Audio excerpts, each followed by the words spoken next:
Okay, never mind. I have your bill, Jack. I think we all have it. We're live on the YouTube. Great. All right. Welcome everybody to House Energy and Digital Infrastructure. It is March 12th. And we are here for a committee discussion of H125 draft 3.1, which we are hoping to vote out tomorrow. I'm Representative Kathleen James from the Bennington 4 District. Scott Campbell, St. Johnsbury, Calgary, Essex. Richard Bailey, Lamoille 2. Chris Morrow, Windsor, Bennington. Michael Southworth, Caledonia 2. Christopher Howland, Rutland 4. Dara Torrey, Washington 2. Grant Kleffner, Chittenden 13, Burlington. Laura Sibilia, Wyndham 2. Jack Locker, Committee Assistant. Great. And James Zarchek, A&R. great. All right. For the record, Ellen Tchaikovsky, Office of Legislative Counsel. I'm here today on draft 3.1 of H125. It's dated February 28th at 2:57 p.m. I did send this, I think, to you all on 2/28, and there were no edits. The editor said it was great. So this is the same version you saw, because I think you all wanted to have some time to look at it over break, but there isn't any highlighting because I did it quite quickly, but I will try to point out the changes as we go through. During our last discussion right before the break, you made some edits to just some phrasing edits to it. So it's largely the same as it was, but there are some changes. We struck county throughout, but I'll read through the whole thing. So section 1 is adding, as you recall, a new section to Title 30, 8012, Energy Transition Economic Impacts Report. So on or before December 15th, 2025, and annually thereafter, the Secretary of Natural Resources, in consultation with relevant state agencies, including the Agency of Agriculture, Food and Markets, the Department of Public Service, the Agency of Transportation, the Department of Labor, the Agency of Commerce and Community Development, and the Department of Taxes, shall publish a report that highlights existing data sources and indicators relevant to the impacts of the changing energy landscape on Vermonters and relevant to understanding the distribution of benefits and burdens by location.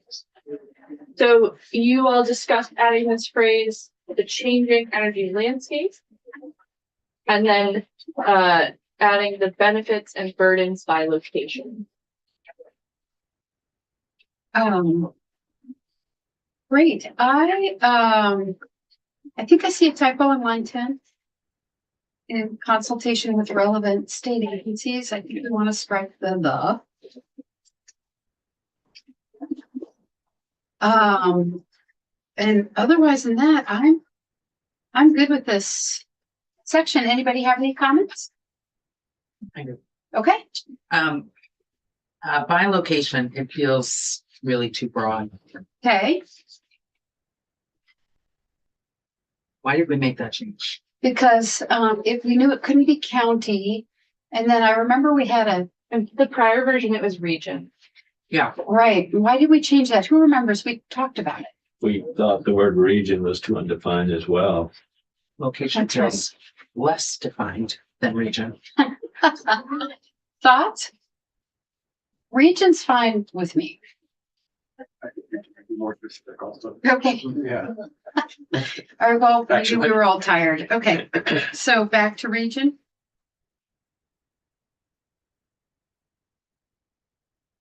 Okay. Subsection B, the initial report shall provide data for the previous 5 years. Subsequent annual report shall add data from the prior year. The report shall include current and forecasted electric rates and the number of customers with electric vehicle rates. On to page 2. The total megawatts of distributed solar generation facilities, including the amount installed by county, and any active certificate of public good applications. Question. Are you ready? Yeah. Is that a proper term? Active certificate of public good applications? Yeah. Is active, I mean, a term.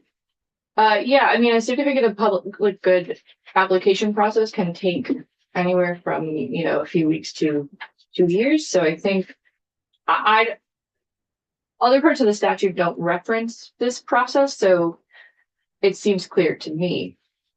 Okay. And so it means that they're undergoing the process of seeking the CPG? Yes. Okay. Or completed. No, I mean, active, it's referring to application. Just the application. Once the application is approved, it goes to some other. Yeah, that's the first part. So, solar megawatts would be captured there. I notice we have by county in here, and we talked about community by county everywhere else. We should be able to do it by county here, right? Do we want it by county? Maybe we do, I'm just asking. Yeah, I can't remember if this is a typo or all those applications would have the specific location on them. Yeah, we might want by county. Right, I just. Seems fine to me unless we hear Okay. otherwise. Yeah. Okay, Line 4, the number of sellers and volume of heating fuel sales. that's the tax department info. The number of homes receiving incentivized weatherization service by income quintile. Firms and workers in thermal sector trade. Sorry. Rep. Sebelius? Why did we take out county here? I think we did a blanket removing of county because we had county everywhere. And I remember that Secretary Moore said that some data isn't available by county. So I think we probably did a strike all on county. So incentivized weatherization services, I mean, we know where those are going, right? That's true. Do we not know where those are going? We do. No, we do. Either. By like a physical address? Yes, either weatherization assistance program or efficiency Vermont or some other EU. All right, so maybe that's a place where we can put back in county. I mean, I think we do not want a report that just tells us how we're doing on energy transition. I mean, we really want to understand The region. the Yeah. regions. I think for the place that we could easily put county back in.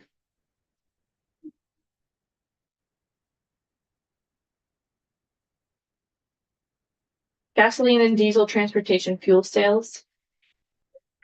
Firms and workers in thermal sector trades, that's gonna come from ACCD, right? Department of Labor And or DPS. and or DPS. Okay. Gasoline and diesel transportation. On the thermal sector trades, we just want that. We don't necessarily want people in the renewable energy world. We can't get that. Definitely. Question. We didn't do that. We do need to get that. We did not. So do we want that? Meaning we need to put it back in? I don't think we took any testimony on where we get that solution from. Let me look. Let's see, what did DPS say?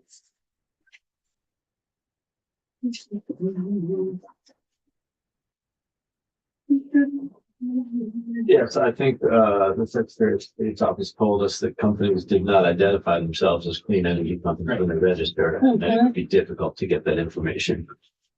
Secretary of State said that, and then Department of Labor said something slightly different. If we define them. Well, They- renewable energy is pretty definable, I guess. So they sent us a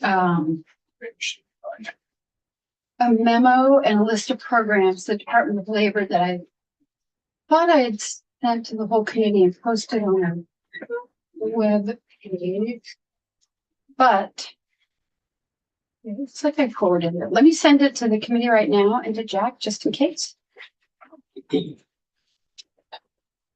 Yes.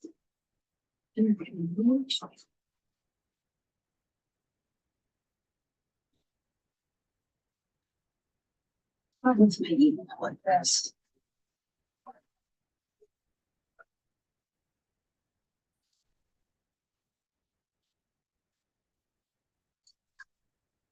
Sorry, folks.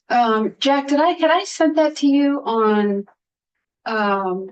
February 25th? The Department of Labor sent 2 pieces of testimony on this bill. From Rowan Hawthorne. Check. Okay.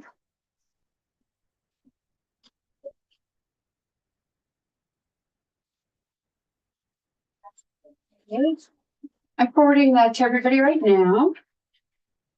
Should be already posted somewhere under our H25 folder, but, so the Department of Labor sent a Yeah. memo.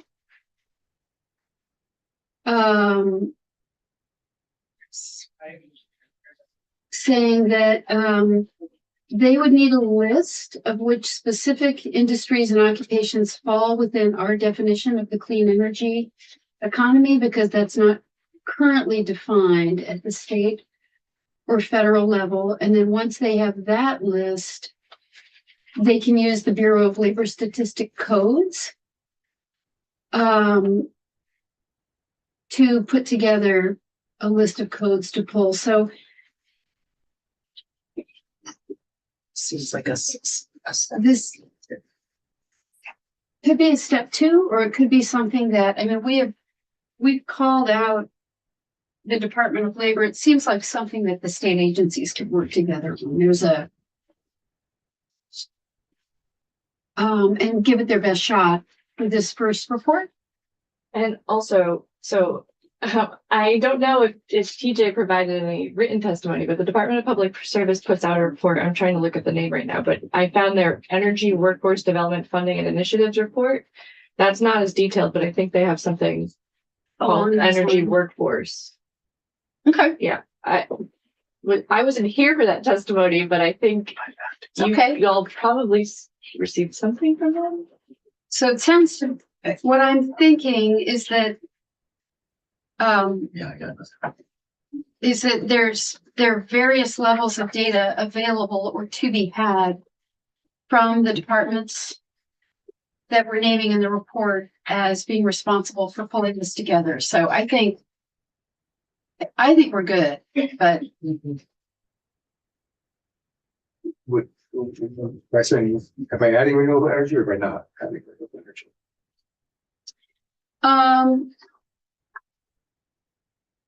let's see here. So the Secretary of State said they don't track renewable energy companies. Right. So firms would be challenging It would, unless it was something that we get from the trade group and then it's not comprehensive. And so then we need the NAICS codes. Yep.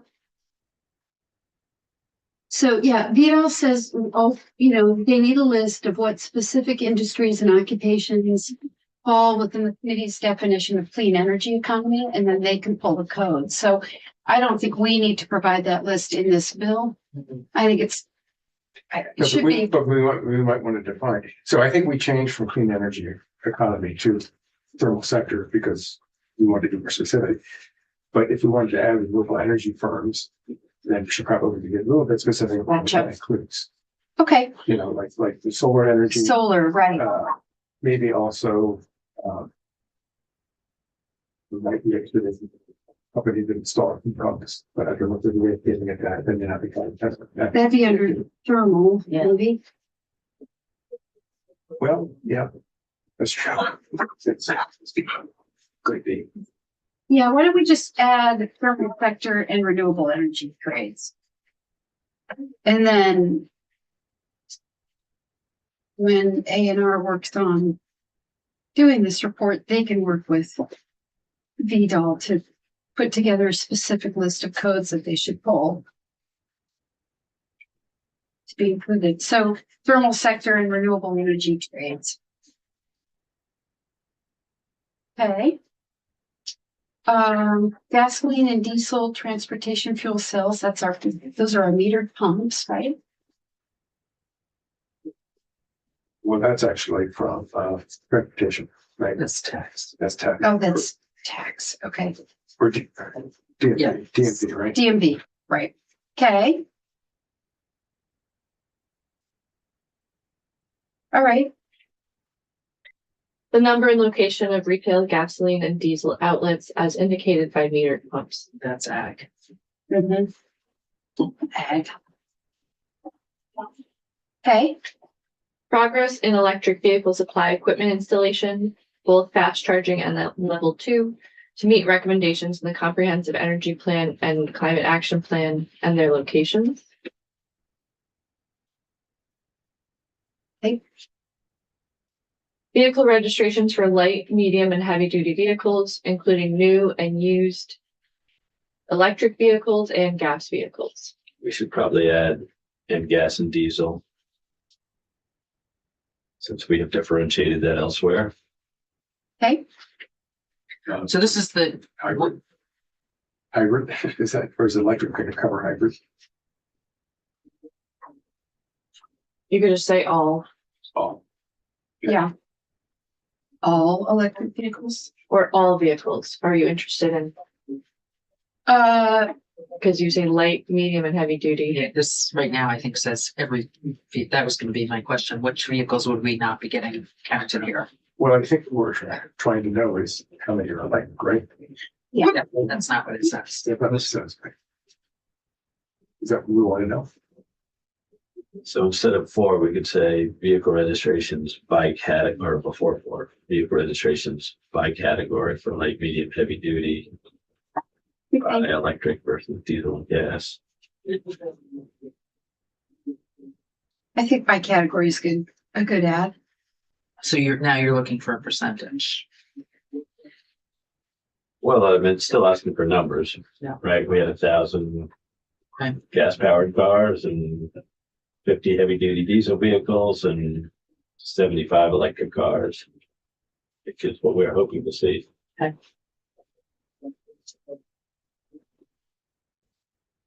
So maybe electric, comma, hybrid. Sure. Hybrid. Gas and diesel. Yes. You just want to say for all vehicle types. For all fuel types. So I think we want to know the progress that we're making as a proportion of overall vehicles. Okay, but do you want to say all fuel types or do you want me to list the fuel types? I don't know, which do you think would get us the result? Which is biofuel type. Yeah, by fuel type. All vehicles by fuel type. That would do it. Is electric count as fuel? Yes, I- it does. Yeah. Does it? Yeah. Okay, sounds good then. Electrons are fuel. All right. By fuel type. All right. Okay.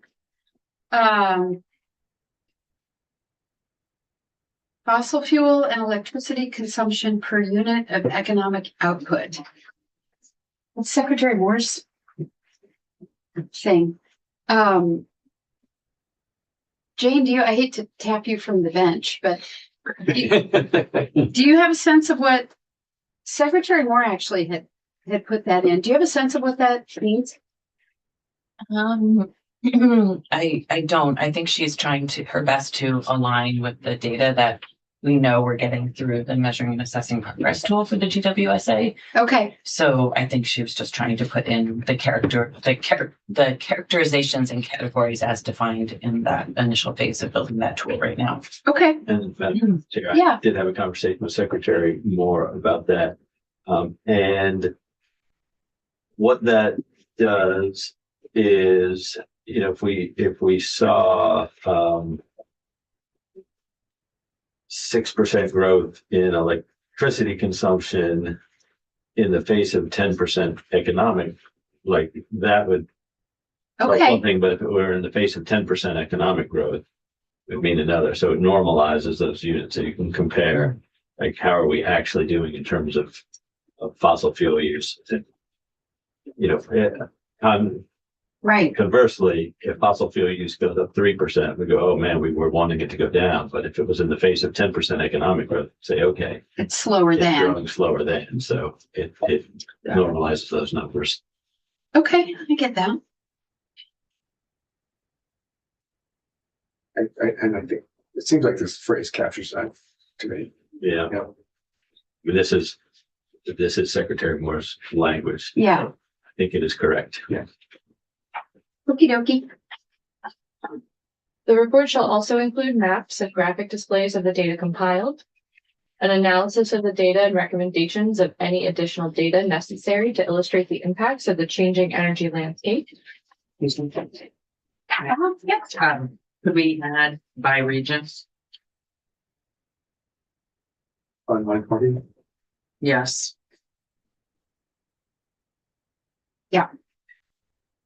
Okay. On line 20. Mm-hmm. At the end. The end of line 20. Illustrate the impacts of the changing energy landscape by region. Does that make sense, Ellen? I mean, we want to understand what's happening regionally in our, if any region of our state is getting left behind. Okay. Does that make sense? We have noticed differences between the Champlain Valley and the Northeast Kingdom, for instance. Just have to. On page 3, an identification of existing reports and requirements that may support the reporting of relevant indicators. Consideration of equity and just transition indicators with the goal of better understanding the benefits and burdens of the changing energy landscape. By region.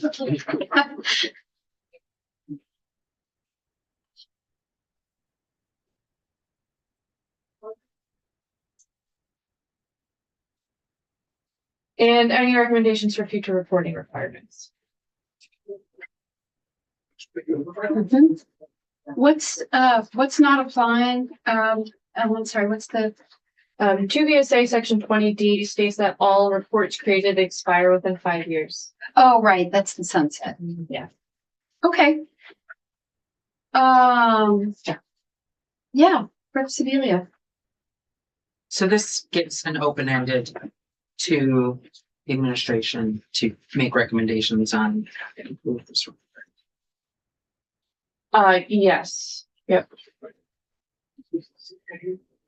May I ask, is there any other entity that it would make sense to include that we haven't included in here? To be processed. So the word including when we use it in statute means including but not limited to. So it's an open-ended including.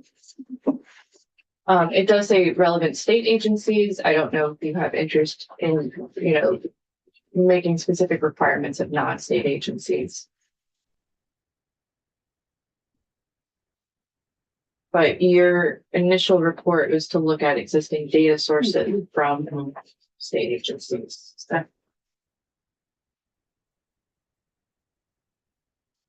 Would a non-state agency be like?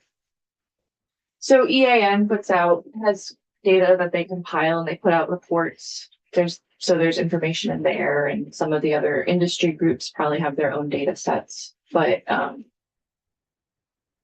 So this doesn't go to the outside industry groups or? it doesn't specifically. I don't know to what extent Secretary Moore is already in conversation with them to gather data. They might be already doing some of that for their own reporting. That would be available to the Secretary of State, Yeah. I think.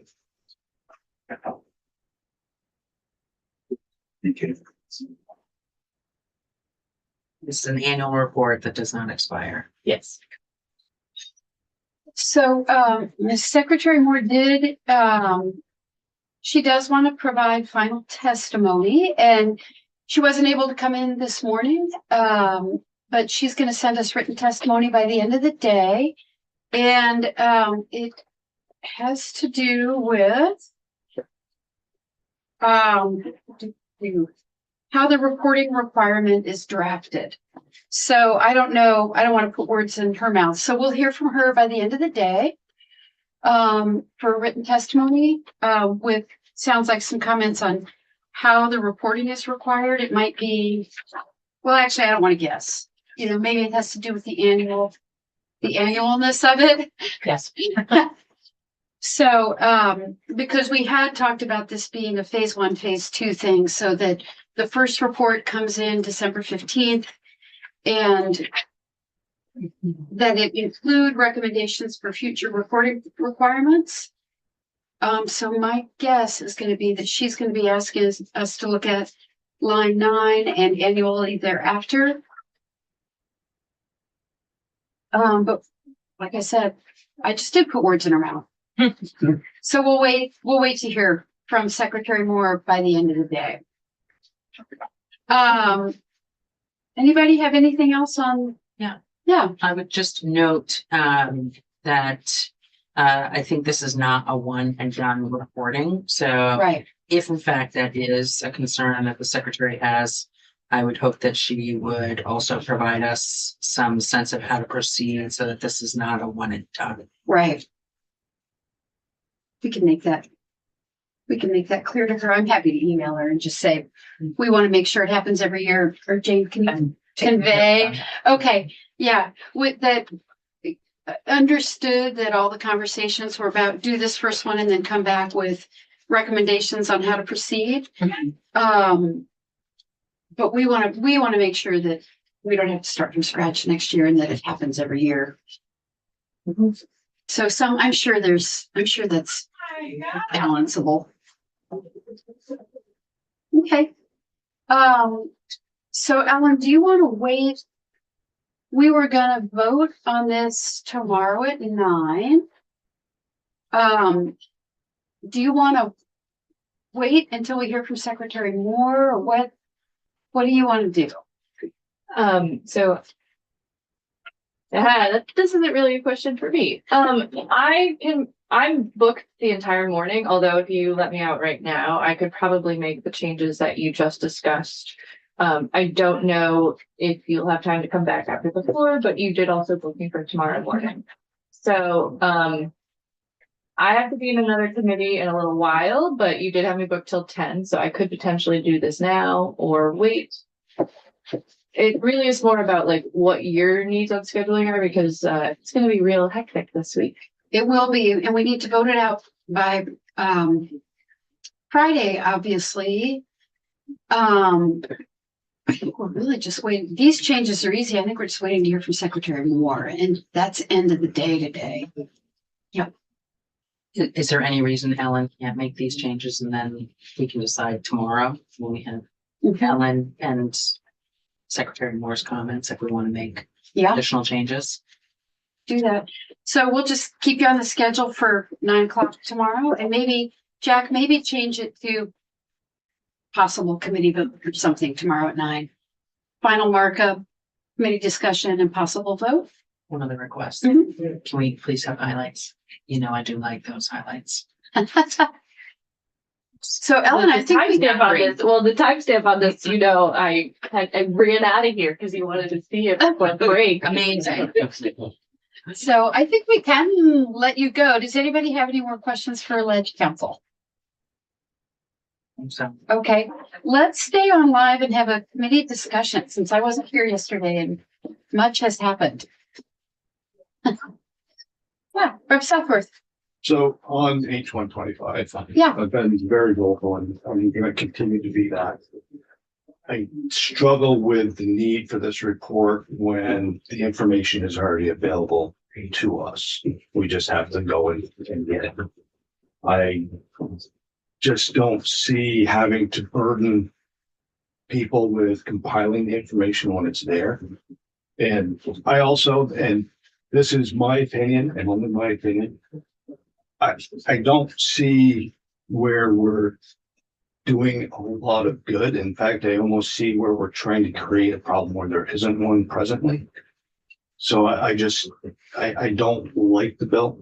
And I can't support the bill, so I'm just stating that out loud. Okay, great. Thank you for letting us know.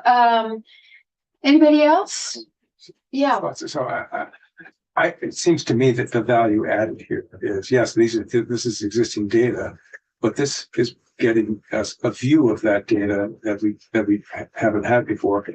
it's giving not only us a view of that data, but also the administration a view of that data and the public a view of that data so that we have a sense of, as the bill says, how the changing energy landscape is affecting different regions. Again, it's publicly available information that exists. It is, but it's not assembled in a way that that provides this view.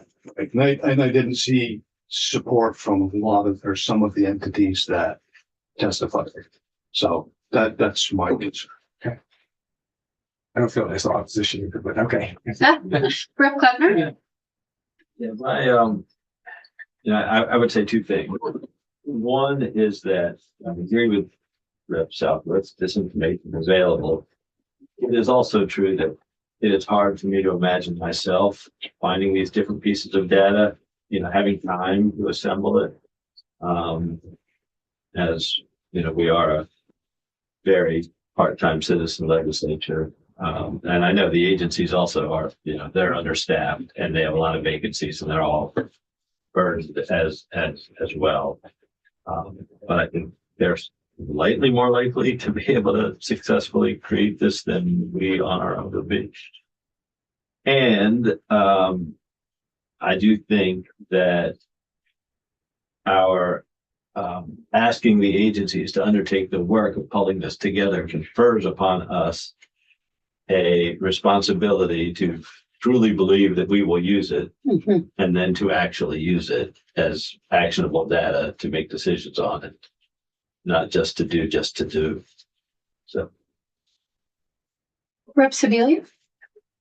So I am basically a waitress who is here supporting that's like the thing that I did the best for the longest amount of time and supporting rural communities. And I do not believe in recreating the wheel or trying to do something where we have experts that are available. And the agencies that are collecting this data are experts in this data. And while it is true that the data exists and it's available for us to collect it, I think I would like professionals actually to analyze all of that. And I think it's the analysis of that data that is important in terms of understanding what is happening throughout the state. And as I've said before, we have seen places where we have transition happening, telecommunications being one, where we're not monitoring what was happening, particularly in the rural parts of the state, where we have a public safety emergency, I believe, that has come forward. I have constituents still reliant on really crappy phone lines in parts of Wardsboro for public safety, which is pretty far from help anyway. And so we've got real disparities happening throughout our state. And the energy transition is something that is happening. Sometimes we are supporting it happening, sometimes we are not, but it's a global energy transition. And we talk a lot about the cost of that transition on Vermonters. All Vermonters are not bearing that cost the same. And I think we need to be more specific. We're a small state with a lot of expertise. And I think we have the ability, particularly since we're looking at existing data, to be more specific and to have a better understanding, which could allow us, maybe more targeted tools and more smart use of government. I actually believe that this is appropriate. Obviously, sponsor the bill. You sponsored the bill. Rep. Bailey. Yeah, again, I've got serious issues. I would like Secretary Moore to give us a cost to compile this report. Somehow some kind of, doesn't need to be in detail. It costs us $1 million to do this. It costs us $500,000 to do this. It costs $100,000. I mean, and you've already said the agencies are already stretched with the short of staff and everything, and, I know A&R's did a whole bunch of stuff under their umbrella to work on everything. And we're talking about affordability here. We're trying to keep things under control. Yeah, I would say for Vermonters, we're trying to keep things under control. And, I'm hearing concerns about the government. But Vermonters are bearing unknown costs of this transition. And sorry for jumping in, Madam Chair. I should not have done. My mouth May I started finish to my- open, but go May I ahead. finish my thought? Yeah, go ahead. Go ahead. You don't need to apologize. Go ahead. I think our government has an obligation to know the costs that Vermonters are bearing, the different costs that Vermonters are bearing, and the vulnerabilities. And I don't believe they do know that or think about that in terms of regions. I am here to represent my people. I'm not here to make sure that, state government is not burdened. State government needs to be burdened by the things that we want them to be burdened by. And this to me feels like something that is really important. Obviously, again, if we were virtual, I'd mute myself. Yeah. So getting to the cost, Rep. Bailey, when I am not a fan of kind of guesstimates. So we've had testimony from Secretary Moore and from other agencies that have come in saying that the cost to them is varying degrees of staff time, right? So if it takes tax an hour to pull some data and send it over to A&R, and if it takes A&R, and at this point, I'd say unknown amount of staff time, existing staff time within their current budget, that's not, I guess we'll know more a year from now, but we have heard, I think, reassuring testimony from the state agencies that we've had come in that this is existing data that for many of them, they will simply send to A&R and A&R will write the report. So asking Secretary Moore, I think, to try to guesstimate ahead of time, whether it's going to take DOL a day or 2 days, and whether it's going to take her folks, a week it's not appropriate because it's going to be a guess, and guesses are never good. When we as a committee are really serious about wanting to know the cost of something, we ask our nonpartisan fiscal analysts at JFO to do a fiscal note. They typically don't do that when there's no appropriation attached to a bill, or when the anticipated cost is like de minimis, basically. And so asking JFO to do a fiscal note on this bill, I think would be a waste of JFO's time and probably not appropriate. So Jane? Thank you, Madam Chair. Or I'm sorry. Sorry to offer Madam a comment from the Yeah. bench, but one of my comments for the secretary to consider will be around the mapping component. I do want to articulate that in discussion with Public Service Department and V-Trans over the last day, and understanding that the report falls to the Climate Office to put together this year. That's not expertise or capacity we have in our office around mapping, and it's not something that's currently done with the data. So a comment that I will make to the secretary is typically when and if an office or division within our agency requires those services, we have to draw on IT now. And those are real costs to our budget, because we obviously, with the way Agency of Digital Service works, it's almost like a consultant. So we'll have to pay them for mapping. So mapping does go outside of the extent of just existing staff capacity. So I will note that with the secretary. And then just want to note that, in the comments and considerations around this as a initial report, one of our considerations around that was, I think I referenced this early, but the Global Warming Solutions Act requires us to produce a measuring and assessing progress tool that is supposed to be spatially explicit and really for the benefit of both decision makers and the public around both an energy transition and around how climate solutions are being deployed in Vermont. And we're in the active phase 1 right now. We have a contract for almost $400,000 right now. working on the planning for and development of that at the end of April. That contract will culminate in a recommendation for how that tool will be built. Much of the linkage that the secretary's been working with you on is around what we expect some of the metrics and data to be that are coming out of that analysis, so that we can sort of work forward and project where we're going with the building of that tool. We have money in the Climate Action Office budget to build that tool next year. And so I think I just wanted to articulate that the mapping is new. It is not something that we don't see a benefit and need for, and that's what we're trying to do in the map tool. But won't have that ready for December. And then also just wanted to comment that long-term, a report like this might be better served in linking the data to the map tool and making sure the map tool does what you all want it to do. And hence why maybe an initial report might behoove us to look at, while also looking at what the recommendation is for the map tool, so that we can explicitly marry the two things. I think that's a good idea. And, it might be that for this phase one report, I think we've been super clear that we do not want to have to appropriate funds for this, and that we don't want to go above and beyond existing staff capacity.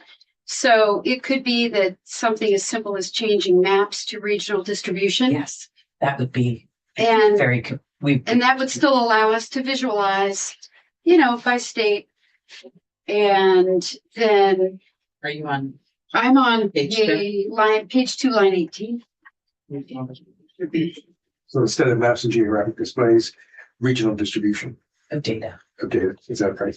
Regional distribution and graphic displays, which in my mind is just a table or a chart. I mean, by county or by region.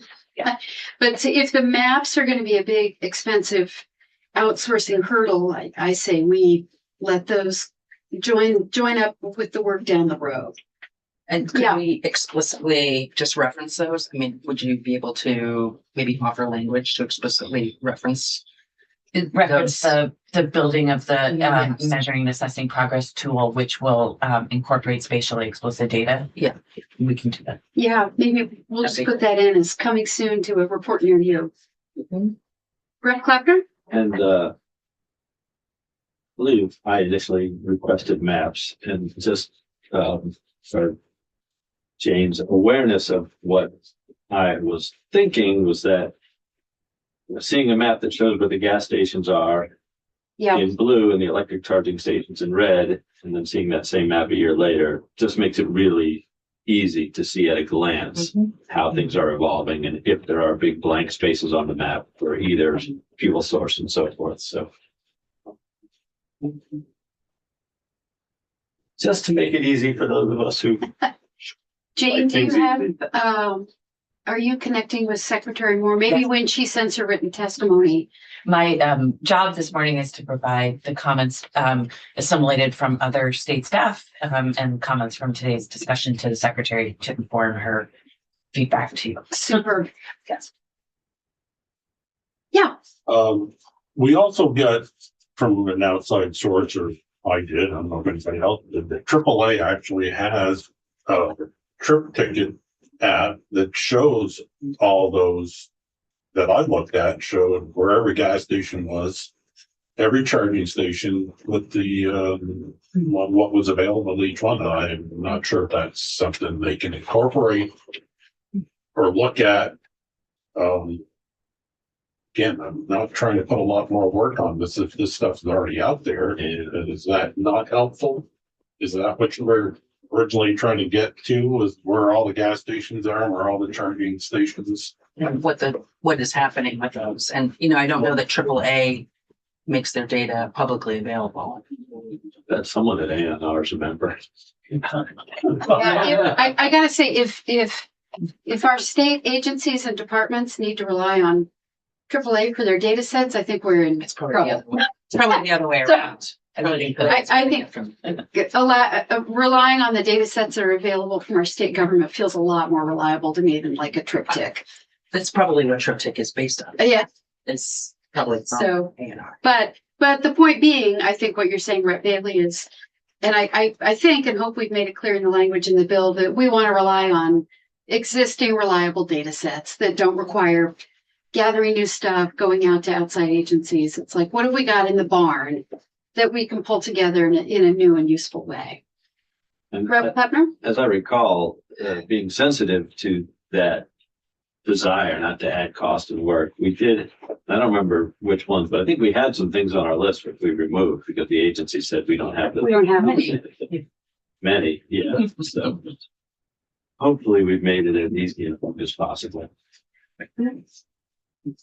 Well, this is a good time, I think, just to take a straw, just an informal straw poll, or to find out if folks are opposed to the bill at this point, planning on voting no, because now's the time to say, what could get you there. So if you want to, if there are one or two language changes that you would like the committee to consider that would get you to yes, now's the time to do that.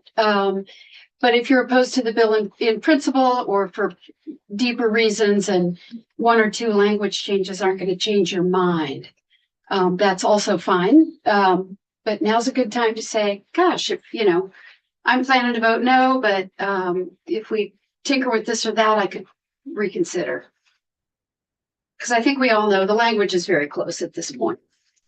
So what do you want with the room, or what do you want to do? Doesn't matter. We don't have to go around the room. I mean, I'm voting yes. And anybody? I will be voting no. Okay. No, Okay. and I'd like to explain. Sure. There are several bills on the board.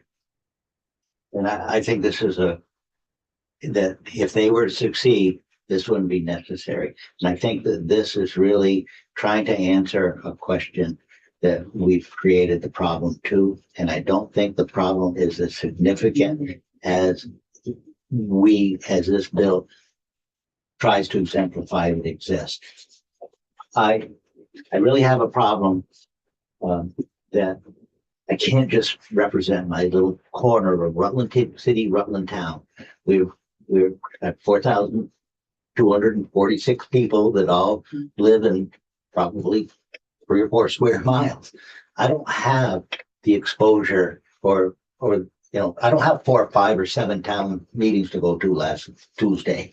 And I did work. I worked all around the state. So I've seen the corner, everything to where you can't get there from here. And I'm aware, but I think that if something on Route 9 between Bennington and Brattleboro closes, Wilmington, I guess, is the center point, that either somebody will come in and deliver that fuel. If you're in an electric car, you're going to be aware that there's no quick charging in Wilmington, and you're going to make your arrangements to be down by exit 3, 5, maybe it is, big electric charging station proposed down there when I worked for the utility. And I think the people of Vermont will be aware and make their arrangements. I have a lot of people that are paycheck to paycheck that may not be able to have $15 to buy 8 gallons of gas to take home because they may want that little spare gas to get back to Brattleboro. They're really struggling. But I think there's other things on the wall that take priority over this, and that if they are successful, this won't be necessary. Okay. Any other thoughts from folks? Yep. So what would make it so that this is monitoring the global energy transition and how that's happening across Vermont, which is happening at different rates. So it's happening, at an accelerated rate in June County and probably a much slower rate in my rural areas. Which bill would make it unnecessary for us to know the difference in how that global energy transition is happening? Oh, H16 Which one? is My eyesight's horrible. repealing the allowable affordable heat act, H62, repeal the global So- warming solutions act. How would, I think how would repealing, can we start with the first one? How would repealing H16, which is not being enacted, help us understand the difference in how the global energy transition is happening across the state? If we were to repeal that, how would that make it so it's not necessary for us to understand this? I don't really have the answer to that right now. I was under the assumption that what the PUC person Yeah. testified, Matt McNamara, Yeah. testified way back in early January when we had our affordable, In the pavilion? in the pavilion, we had the Check joint meeting. report, yeah. That report, that this was something that was supposed to be at the forefront of this legislative session. And it has been delayed. And till we explore more of that, I don't have a quick recollection of all the details. Before we had, and nor do I on the global warming solutions act. But I feel that the economics of this is just unnecessary. The businesses will come in, or the people will be aware that the gas station in my neighborhood where I travel by closed, not because of either of these acts, but because of the environmental concerns of the double wall deal. And as those of us who drive down 100 in Pittsfield, there was a controversy years ago with a store owner that had a contract, and if you're in a position, a place where the volume is great enough, the merchant will get assistance from the fuel dealer to establish a point where that ultimate wholesaler will have a place for a retailer to sell their product. I think. I mean, I'm not in the fuel business. Yeah. Jump in. So I think the point is looking a little bit longer term. What is the economic impact and therefore the social impact of longer term trends? So today there might be a fuel distributor who is willing to help a retail outlet put in a double wall tank or whatever has to happen in order to facilitate opening a new outlet, a new gas station. But as the energy market changes and as eventually we're going to have more and more electric cars that are going to be better, they'll go farther, they'll charge faster, all of that. Eventually that's going to happen. And as that happens and the demand for gasoline begins to decline, are there going to be fuel distributors who are willing to bankroll retail outlets? And that's the question we're trying to get at. And the answer is probably no, but we don't know when that's going to happen. What we're trying to do is understand the trends, and we're all worried about the same people. We're all worried about the folks who are living paycheck to paycheck or on fixed incomes. We're trying to assess the impacts of this changing energy landscape on folks. That's what we're trying to do. In fact, Climate Action Office is doing that anyway, and we're looking for something a little bit more specific. But that's what we're trying to do. I just don't think that we need to go to the extent of making legislation to make this information available. The agency, if somebody's really interested in it or an organization, they're going to be able to reach out to the agencies that have this information and just a visual or a decline that the electric industry, each of the companies know what their kilowatt usage is for any period of time you want to measure it. And so forth.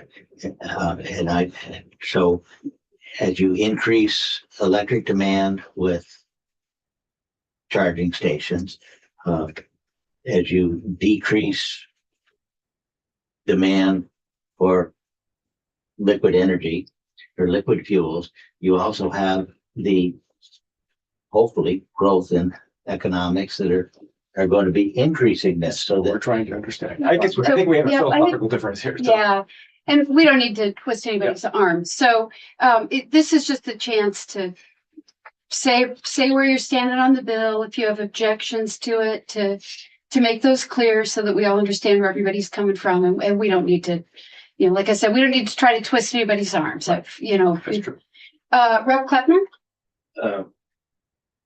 I'm a yes on this bill, and that comes with a commitment on my part. And I think if we pass this at a committee, a commitment on our part to make sure that we look in a year and in 2 years at the costs and the benefits to Vermonters of this report. And if it turns out to be unduly burdensome or expensive to pull together, and or if we are not using it to do things that actually benefit Vermonters, then I am making a commitment that we will amend this bill to stop doing things that cost more than they're worth. Rep. Morrow, any chiming in? Well, I have a clarifying question first about committee votes. Yeah. I know on the floor you can only vote yea or nay, or is there such thing as abstentions in committee votes, or is that also just yea or nay? Yeah, just staring. I kind of follow with Graham's comments on this. I think we spent an inordinate amount of time on this, and there's might be more pressing matters we can be addressing. I think the data may or may not be useful. It's hard to tell right now. It does seem burdensome on the agency staff. They have a lot of other analysis going on that might be highly relevant, and a part of me wants to delay to see what the A&R climate office comes out with. It will be useful to us, and then if that's not sufficient, we could revisit this. So I have concerns, but I would vote yea at this point, just to have that potential data. But I think it's an imperfect situation. Hey, Victor?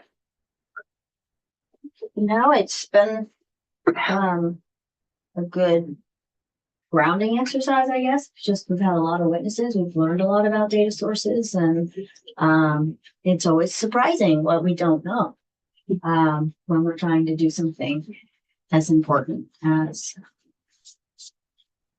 keep people safe and warm and able to get around. So I appreciate the exercise, and like others, look forward to this tool that's being developed. And I agree that information needs to be data layered and live somewhere where you can access it, and not so much just a report. I like dynamic websites, and I think that's where we're moving, it sounds like.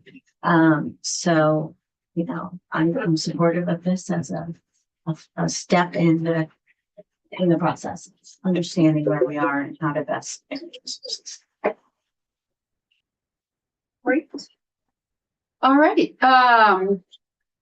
Thanks, everybody. So we will be, let's still stay live. I feel like we have more stuff we should chat about. So we will be hearing from the secretary in written testimony this afternoon. And then coming back tomorrow morning at 9 for committee discussion markup, and I would say probable vote tomorrow at 9. Which means it would be on the floor next week with our sponsor Rep. Sebelia as the floor reporter. So let's see, looking over the rest of the week. I'm sorry I wasn't here yesterday. It sounds like we had some good testimony about state IT systems. Yeah. I would just reflect, we didn't really have that much of a committee conversation afterwards, but my sense was, maybe it was just the presentation, I thought the Secretary of State's office had a great presentation and a great story to tell. I don't know if others felt that way, in terms of the number of projects that they came into and the progress on those projects to date. Yeah, I thought so too. I did talk with Secretary Copeland afterward about the next piece that needs to get done, and that is updating LPR's data website and data presentation. And she was concerned about that because LPR is sort of a separate fund, all funded by license fees. And it's in deficit, so she's not sure how that's going to play out. And she may just renew the existing contract, which expires at the end of this calendar year, in order to get some time to maybe come in with an appropriation request next year or something like that, I guess. She did specify that. So that's one concern I have about the future. And I am concerned about the accessibility of the presentations. Because I've been working with it with the builder register and energy codes and stuff like that. Okay. Yeah, Victoria. Yeah, we kind of heard a similar thing from judiciary as far as defining revenue source for them.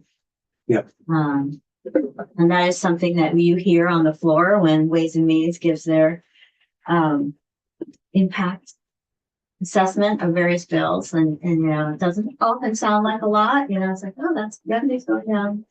But when that happens over and over and over again, you know, it does make these appropriations more, they get bigger. So it did have me thinking about this committee and digital infrastructure needing to have the same kind of capital budget process that we see over in institutions. And, you know, when are we going to be making that evolution? That's come up in other contexts, and it really feels like an important thing that I don't know how, and whether that's on us to address that, but somebody ought to be addressing that. So, well, and that brings us to kind of looking ahead on the digital infrastructure side of our work. Let's see. So it has a number now, H something. Our ADS bill is 458, is on the floor Thursday, I think. tomorrow. Well, it's first reading today, but that Today's first reading. Notice tomorrow and on action on Thursday, I think. Yeah. Right. Right. Today's Wednesday. Today's Wednesday, so it's tomorrow. Oh, tomorrow. Yeah, Mhm. so Thursday. I guess Tomorrow is Thursday. Yeah. Okay. All right, so we've got our ADS bill on the floor tomorrow. Rep Campbell's reporting it.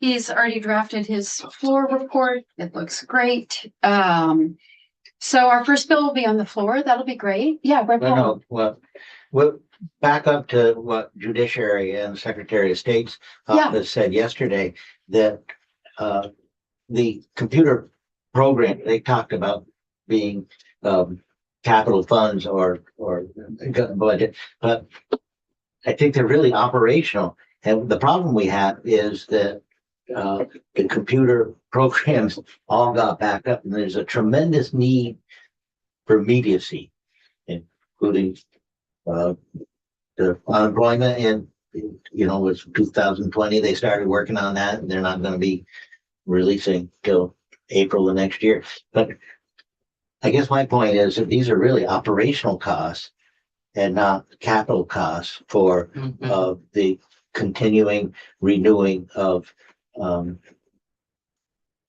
computer programs. I remember when people would say the lumberyard got a computer and had to hire 2 more people to support the computer department over the paper inventory. But that was 1980, late 70s. And I think if you went back to those same lumberyards now, they know when they only have a pile and a half of 2x4s left, and they know that because of computerization, not by somebody going out. So my point here is that when we put out our memo to appropriations on 15 million, that I think this committee's responsibility is to report, or is to put the warning out to appropriations of this huge amount that Agency of Digital Services require. I did forget to mention about the ADS bill. We did hear back from Secretary Riley Hughes, just thanking us for our work on that bill. And one of the things that's on my to-do list for today is to reach back out to the Joint Fiscal Office, because just as a reminder, they have been working hard, I think, on a briefing paper for us, a memo for us about state IT funding, how we fund it, how we plan for it, what all the different funds are, how that process works.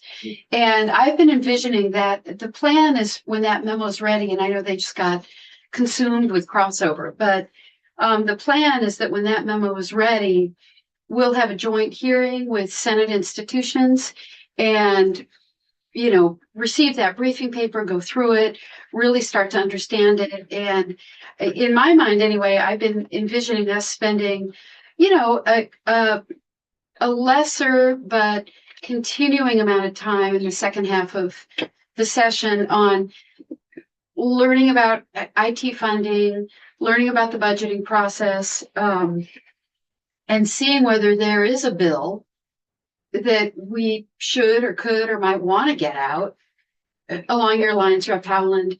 So we could pass something if we get the memo and start taking a bunch of testimony on how the money works and how the budgeting process works across our state IT systems and programs, and we see the need to pass a bill, we could pass that out before we adjourn for the summer, and then it would just go and await Senate action next.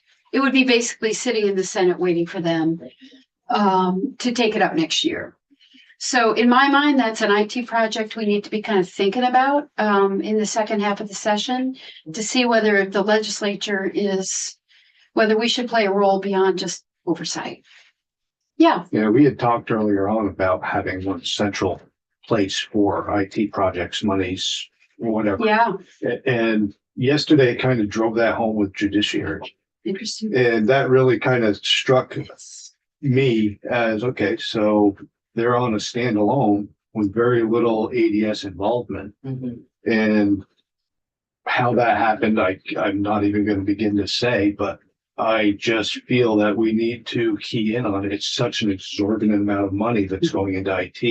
We need to have a better handle on how it's, contracted out, what happens with it, the oversight, which we are addressing with that ADS bill. I really think that we need to look into that a little further.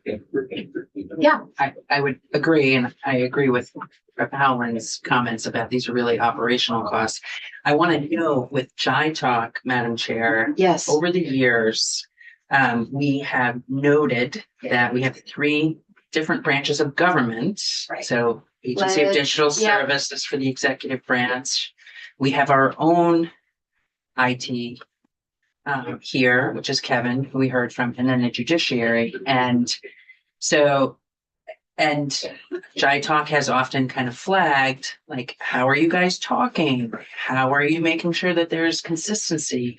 And I think to Rep. Southworth's point, with the executive branch, I mean, these agencies and departments need to be thinking about, how, but I think we heard from, I would say, the judiciary, they don't have these funds, and it's a separate branch of government. It's pretty serious, not just for their IT, but also for their overall needs. So that 3 branches of government aspect is something we have come back to many times at Jai Talk and just not really had the bandwidth to think about in terms of consistency and funding and Well, and that's been kind of interesting too, because our committee didn't exist in the last biennium. So Jive Talk was kind of like, you know, Mhm. trying to serve that role.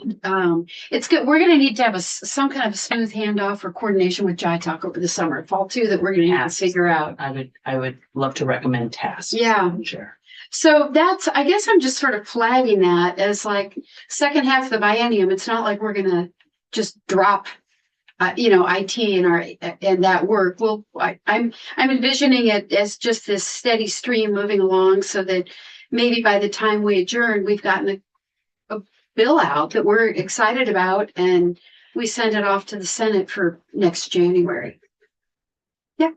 Okay. Yeah, I guess I was, right towards the end of the thing and we were still talking here and they brought up the judiciary brought up a $4 million annual chunk of money for upgrades and maintaining the system. I thought was just unbelievable. And they sort of have a relationship with ADS, but and again, back in the state college system, they're putting in a whole new system and nobody seems to be looking at that stuff. I don't know if that agency was supposed to set up to look over all the computer systems for the whole state or Just the executive branch, right?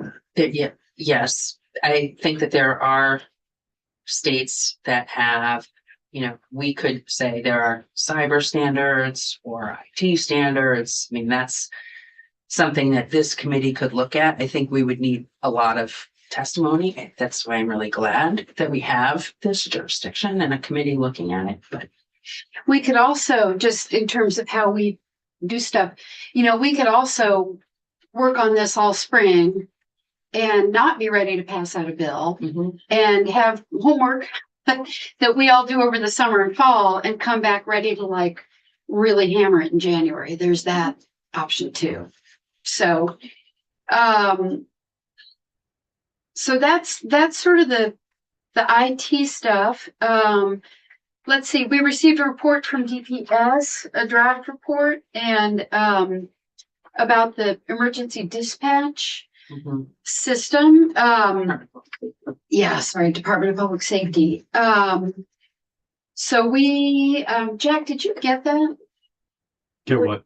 Okay, so I'll forward that to you. We need to post that on our committee page. We have a new report. And I think I have reached out to the speaker and to GovOps. There's not super clarity in my mind about, I think that emergency dispatch, any work that we do on that or anything we learn about that is probably going to wind up being some sort of joint jurisdiction between us and GovOps.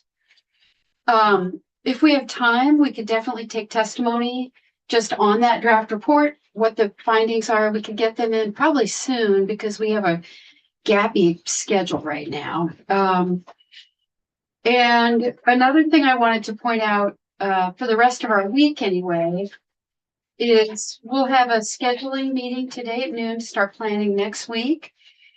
If folks are feeling, if there's a state agency EPMO project that you want to hear about, we could get them in for testimony as we continue learning.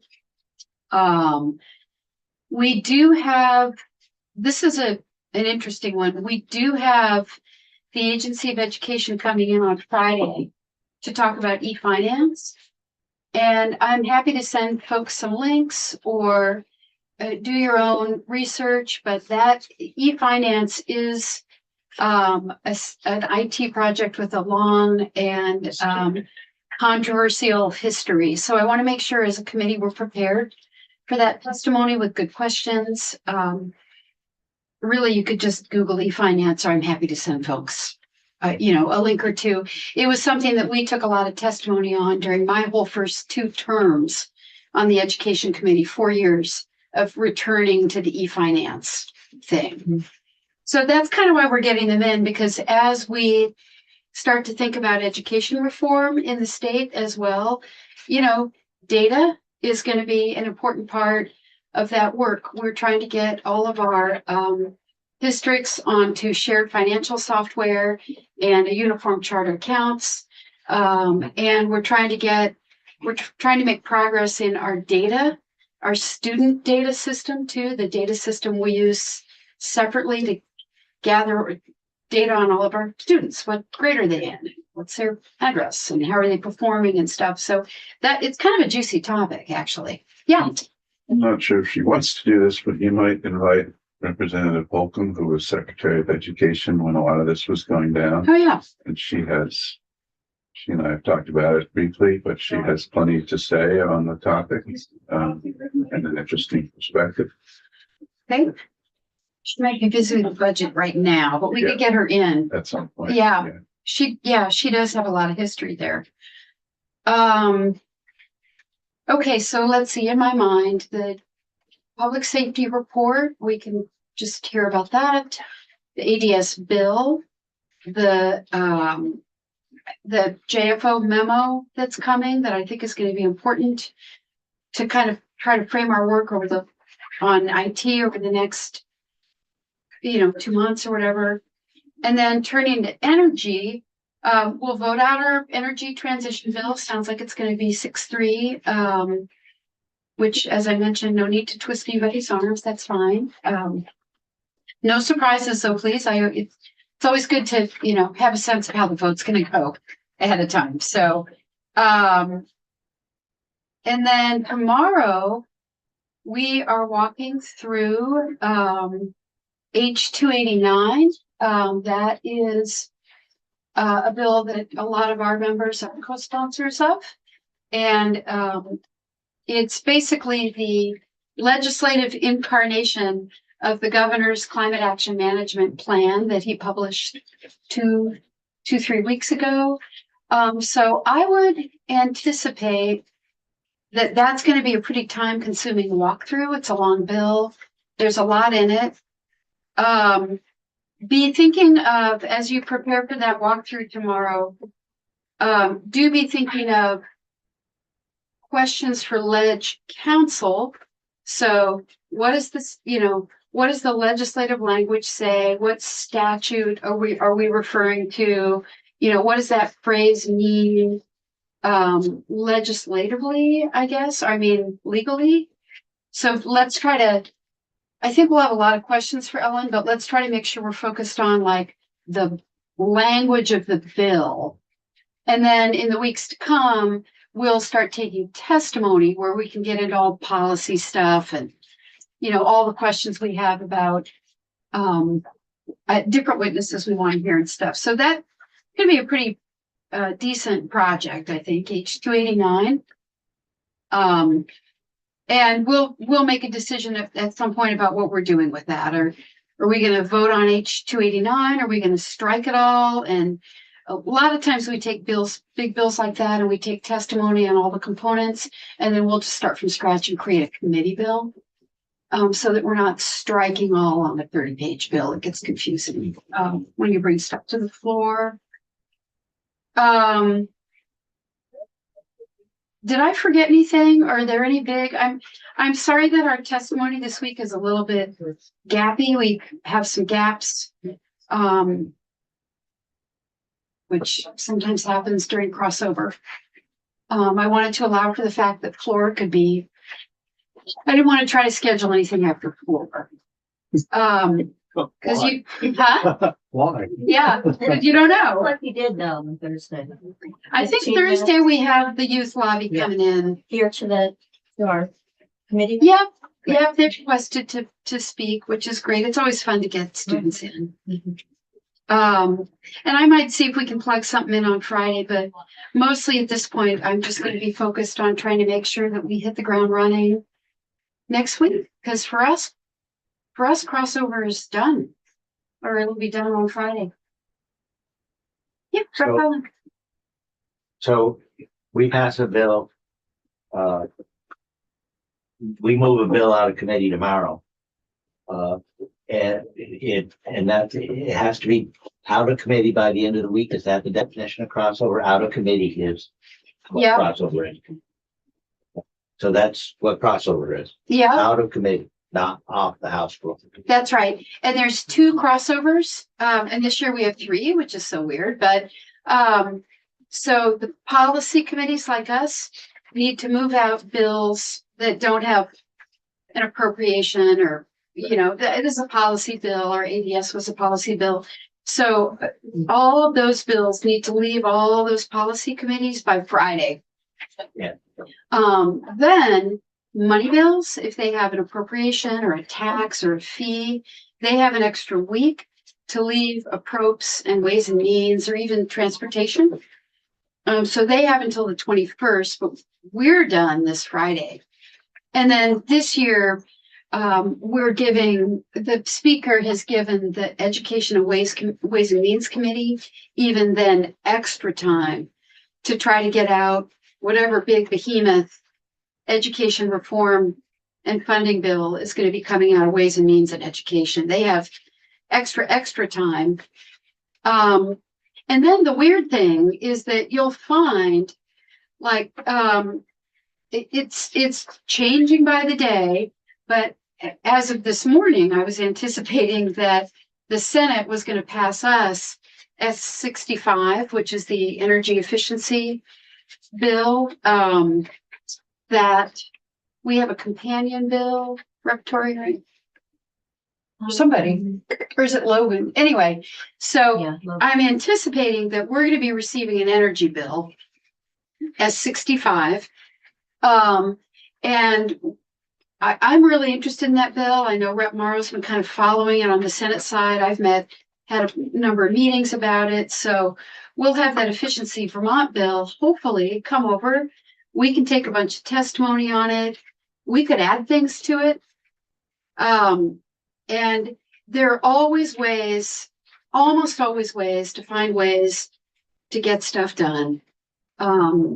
Some bills sort of die at crossover, but many other ideas linger on, and they get little tidbits of them get plucked off the wall or plucked out of other bills and attached to other things that are moving back and forth, and sometimes they become the proverbial Christmas tree, as we call it. Which is a bill that started out as one thing that becomes another thing or a much larger thing. Mhm. So crossover is a firm deadline, but things always seem to find a way. So, all right. Well, we can take a break. I think we're back at 11:30.